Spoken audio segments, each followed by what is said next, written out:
Hello les gens et bienvenue dans cette nouvelle vidéo de Mythe Manga. Alors précédemment dans la vidéo numéro 27, j'ai parlé d'une série qui m'avait énormément plu et aidé quand j'étais plus jeune, à savoir Pinghari. Mais il faut savoir, me concernant, que ce n'est pas la seule.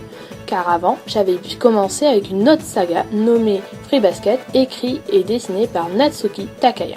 Oh, mais que j'aime ce manga et je ne me lasse pas encore aujourd'hui de la relire comme beaucoup de gens qui aiment bien relire leurs anciennes séries qu'ils adorent énormément. Donc dans cette vidéo, je vais vous parler de Fruits Basket ainsi que de sa suite nommée Fruits Basket Another. Allez, on se retrouve après le générique.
C'est en 2002 que commence mon aventure avec Fruits Basket.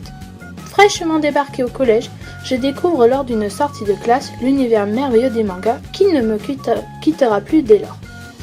En cette folle année, côté garçon, Bleach et Naruto se partagent jalousement le top 1 des meilleures ventes côté shonen, tandis que chez les filles, seul Marmalade Boy est toujours numéro 1 et se vanterait presque de ne trouver personne pour le rivaliser.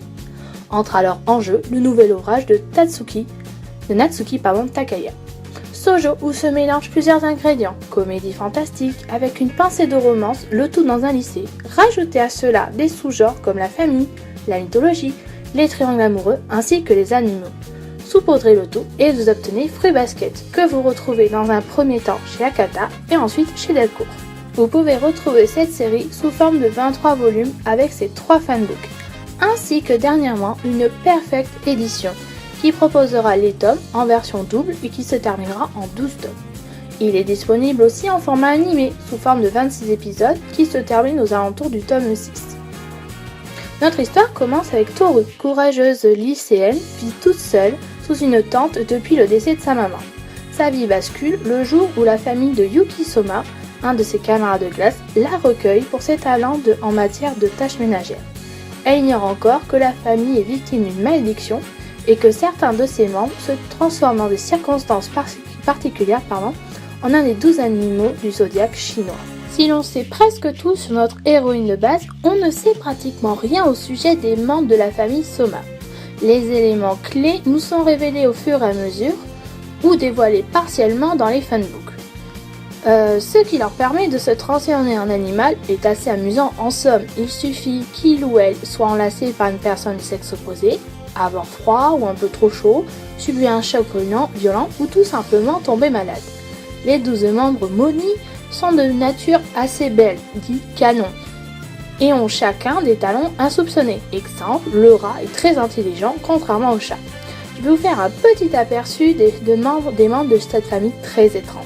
En premier, on retrouve Yuki, qui est le rat. Bien qu'il soit un garçon, on le confond très souvent avec une fille. Il est très populaire dans son lycée et a même un fan club créé à son honneur. Enfin, ça, il aime pas trop.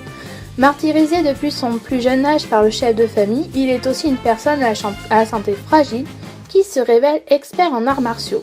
Mais il est aussi une personne très intelligente, introvertie et mystérieuse qui s'ouvrira aux autres au contact de Toru ainsi que les membres du comité des élèves.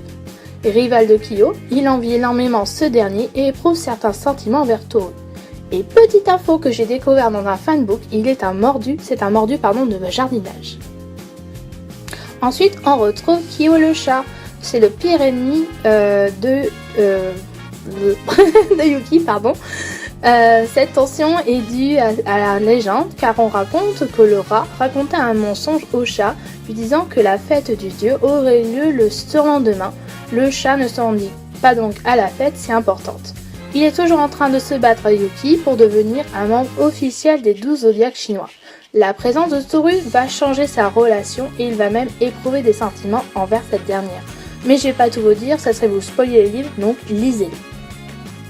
Ensuite, on retrouve Shigure, qui est le chien, donc c'est le tuteur du rat et du chat. Il accueille Toru chez lui lorsque cette dernière lui expose sa situation. Bien qu'il soit un adulte, il ressemble plus à un ado qu'à autre chose. Étant le chien des 12, il a quelques traits qui le caractérisent, comme la notion de fidélité et une excellente intuition. Il est très proche d'Ayame et de Hattori, avec qui il forme un trio infernal. Il a une relation très spéciale avec le chef de famille, mais ça c'est à vous de le découvrir, je ne vais pas tout vous dire. Kagura Soma est une jeune fille qui au premier abord peut sembler douce, calme et un peu timide, mais en réalité c'est une fille très forte, tant physiquement que mentalement. Elle est également très jalouse lorsque Kyo, son cousin, qu'elle aime énormément. Elle est possédée par l'esprit du sanglier. Son grand rêve est de devenir institutrice et elle a en effet un instinct très maternel, mais cela ne lui sera pas possible à cause de la malédiction. Hatsuharu, souvent surnommé Haru, est le membre de la famille Soma hanté par l'esprit du bœuf, ce qui explique l'étrange teinte de ses cheveux, noirs à la racine puis blancs. D'un naturel calme voire très cool, il lui arrive de péter les plombs et de se changer totalement de personnalité. Dans ces moments-là, son entourage le surnomme Black Haru. Pour canaliser cette violence, la famille a décidé de l'inscrire au cours de karaté de maître Kazuma. Il y connaît donc Kyo depuis très longtemps et admire beaucoup Yuki depuis le jour où il l'a rencontré. Enfant, il le méprisait car c'était la souris. Ça, il faut voir la légende, ils vous expliqueront tout. Il est amoureux d'Isuzu Soma, mais il ne comprend pas toujours ses réactions. C'est une fille en même temps. Kisa est une jeune fille très douce et sensible ayant le même âge que Hiro, maudite par l'esprit du tigre. Cela se voit par rapport à son apparence physique. Elle fut d'ailleurs victime de nombreuses brimades dans son établissement scolaire. Alors qu'elle avait besoin de soutien, Hiro, son meilleur ami et cousin, commença à l'éviter afin que Akito ne décharge sa colère sur lui. Elle se retrouva donc isolée et commença peu à peu à déprimer. Elle cessa d'abord dans un premier temps de parler, puis fit des fugues régulières. Elle retrouvera le sourire et la joie en vivant aux côtés de Haru et de Toru qu'elle adore. Elle s'entend très bien avec ses parents et est très proche de sa maman. Haru et Kagura la considèrent un peu comme une petite sœur, ainsi que Toru. La relation avec Hiru est assez ambiguë, mais ça on vous l'expliquera aussi. Elle a une peur bleue de Kyo et de Akito, mais en étant en contact de Kyo, cela va s'arranger. Hiro est le meilleur ami de Kisa et est une personnalité hantée par l'esprit du mouton. Je vais y arriver. Il est parfois froid et désagréable, surtout envers Toru, qu'il considère comme une rivale. En fait, il aime énormément Kisa. Momiji est le membre de la famille possédé par l'esprit du lapin. D'un naturel joyeux et très expressif, il passe rarement inaperçu, notamment à cause de ses goûts pour les choses très mignonnes et ses cheveux blancs qu'il a hérités de sa mère allemande. Il a le même âge que Haru, avec qui il s'entend très bien, et également un ami proche de Toru. Il ne vit pas avec sa famille et est sous la garde d'Hattori, même s'il vit dans son propre appartement à l'intérieur de la résidence. Il aime jouer du violon, ça c'est très important parce qu'on le dit pas assez. Ensuite on retrouve Hattori. Donc Hattori c'est le médecin de la famille, mais c'est aussi celui qui est chargé d'effacer les souvenirs de ceux qui se retrouvent mis au courant de la malédiction par accident. Il est tenté par l'esprit du dragon, bien qu'il se transforme en fait en hippocampe. Bon, c'est un petit peu le malus. Il est très sérieux et fiable, contrairement à ses deux meilleurs amis qui sont Ayame et Shigure. Autrefois, il était fiancé à une certaine Kana, qui a subi les foudres d'Akito, et Kana ne se le pardonnera jamais. Il lui effaça donc la mémoire. Depuis lors, Hattori ne voit presque plus rien de son œil gauche, blessé par Akito, le chef de famille. Il s'occupe beaucoup de Momiji, mais étant le médecin attitré du chef de famille, il peut rarement quitter la demeure principale. On sait que par la suite, il aura une relation avec la meilleure amie de Kana, qui est aussi le professeur principal de Yuki, Kyo et Toru. Ça, c'est à vous de le découvrir aussi. Ayame. Ayame est le grand frère de Yuki ainsi que le membre de la famille possédé par le signe du serpent. Charmeur, imbu de lui-même et expressif, il se considère comme un roi et s'entend particulièrement bien avec les personnes étant entrées dans son délire. Donc dedans, vous retrouvez Mine, son salarié, Shigure et plus tard Kakeru qui est un membre de la BDE. Au collège, il était responsable de l'association des élèves et formait un trio d'amis inséparables avec Shigure et Hatori. Il a d'ailleurs beaucoup de respect pour ce dernier, puisque le médecin est le seul qui l'écoute quoi qu'il arrive. Donc s'il fait une bêtise, c'est lui qui l'écoute en dernier. Il peut cependant être très sérieux et est conscient que reformer des liens avec Yuki, son petit frère, ne sera pas aisé.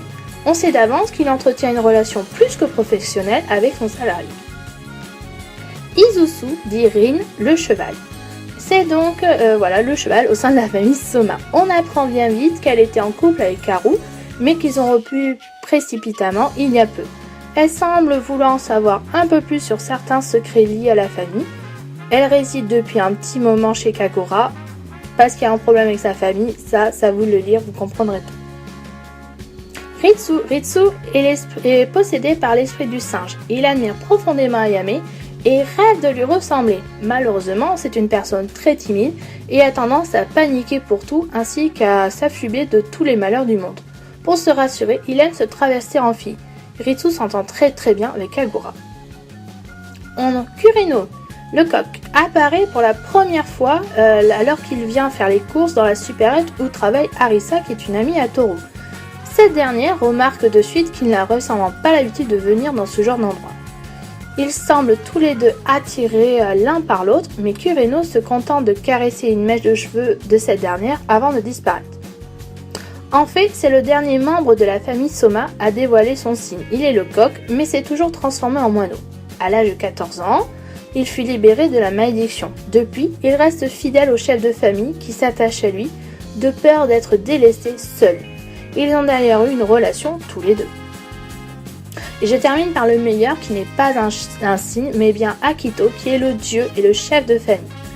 Akito, enfant d'Akira et de Ren Soma, est le chef de la famille Soma et représente alors le dieu, entre guillemets, des membres de sa famille touchés par la malédiction. De nature colérique, il exerce sans aucune retenue son pouvoir sur sa famille, allant même jusqu'à brutaliser certains animaux du zodiaque. Il entretient une relation privilégiée avec Kureno, Shigure, Yuki ainsi qu'Hatori, son médecin personnel. Shigure et Akito sont éperdument amoureux l'un de l'autre depuis leur enfance, et liés par une promesse. Cependant, à la suite d'un écart d'Akito avec Kureno, Shigure s'est dangereusement rapproché de Ren, la maman d'Akito. Depuis, un gouffre s'est dressé entre eux. Mais si vous avez lu comme moi la série, vous savez que ça se comblera très vite entre les tomes 20 à 23. Si au départ le manga n'avait a priori pas grand chose pour lui, car il faut bien se l'avouer, les traits des 6 premiers tomes ne sont pas sublimes et les personnages sont très clichés. Notre héroïne est une jeune et jolie jeune fille qui se retrouve orpheline, bien qu'un peu stupide par moments, faut pas se le cacher, devant habiter une demeure où résident de très beaux jeunes hommes attirés de près et de loin par elle. Dit comme ça, cela frôle le ridicule et pourtant, ce fut un succès énorme. Avec cette saga, Natsuki ne nous sert pas un manga parlant de mode, de drague ou encore d'amour à dos de rose. Le titre est bien sympathique et n'a rien à voir avec l'histoire, ainsi que les jaquettes sont très épurées aux couleurs neutres, ce qui cache un récit très constructif et intelligent, abordant des sujets sombres ainsi que le passage vers l'âge adulte.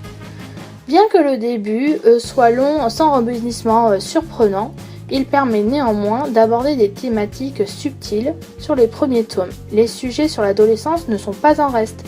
Rébellion, la pensée que l'on soit un monstre, délinquance, se traversir, le deuil, la maltraitance, la jalousie et le rejet, le harcèlement et l'adoption, la fugue et la reconstruction de soi. Le fond de l'histoire est assez oppressant. Il y a de l'angoisse, on ressent des rancœurs, du remords, des manipulations et des non-dits. Et pourtant, le reste est très positif, sans méchant ni gentil, juste des personnages qui se débattent avec leurs démons.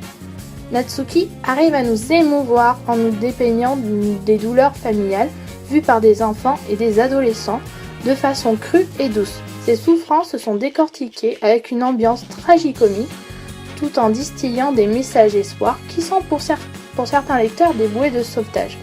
C'est une saga que vous devez absolument posséder ou reposséder si vous ne l'avez plus en stock. S'il y a bien une suite d'une saga que l'on n'avait pas vu venir, c'est bien celle de Fruits Basket. Donc pour faire dans les grandes lignes, on reprend les mêmes personnages et on recommence. Fruits Basket Another est un spin-off de l'œuvre originelle, nouvelle héroïne et nouveau membre de la famille Soma. Dans cette nouvelle suite, on suit l'histoire de Sawa, lycéenne timide, maladroite et mal à l'aise avec autrui en provoquant des catastrophes. Du coup, c'est une personne solitaire et discrète par peur de décevoir les gens. Mais elle se fait très vite remarquer par Mitsuki et Hajime qui décident de la prendre sous leur aile en l'inscrivant au conseil des élèves, la forçant petit à petit à sortir de sa coquille. Si comme moi à l'époque ou encore aujourd'hui vous avez dévoré le manga d'origine, vous êtes peut-être en train de soupirer lors de votre lecture de ce premier tome, car il reprend à quelques mots près le fil de départ de la première saga. Personnages féminins fragiles, de beaux gosses, très chevaleresques et les codes du lycée. Cela ne devrait pas vous gêner davantage, mais c'est limite perturbant car l'on tire des conclusions trop hâtives. Mais cela a tout de même du bon. L'auteur nous propose de belles planches claires et épurées, un dessin doux et soyeux qui a contribué à faire son succès. Néanmoins, on remarque une petite évolution au fil du récit. L'autrice explique elle-même à la fin de ce premier tome que les personnages que l'on va côtoyer dans ce spin-off sont les enfants des protagonistes de la première saga. On ne peut qu'espérer que les mêmes protagonistes de base fassent une apparition dans cette nouvelle série. On espère un petit peu tout de même. Si cela ne tenait qu'à moi, je me laisserais bien tenter par cette nouvelle aventure, mais je suis quelqu'un d'assez mitigé. Dans un premier temps, avec un seul tome, c'est assez difficile de se faire une idée globale de cette suite surprise. Je pense que quand elle sera terminée, je referai une vidéo dessus pour mieux vous expliquer.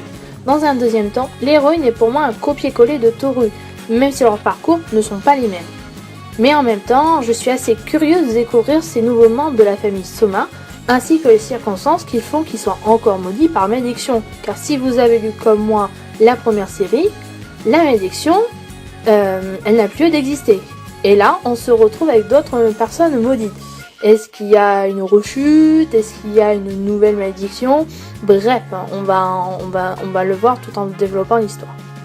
En conclusion, j'attends d'avoir sous la main d'autres tomes pour me faire une toute autre idée sur cette suite et vous faire part dans une prochaine vidéo.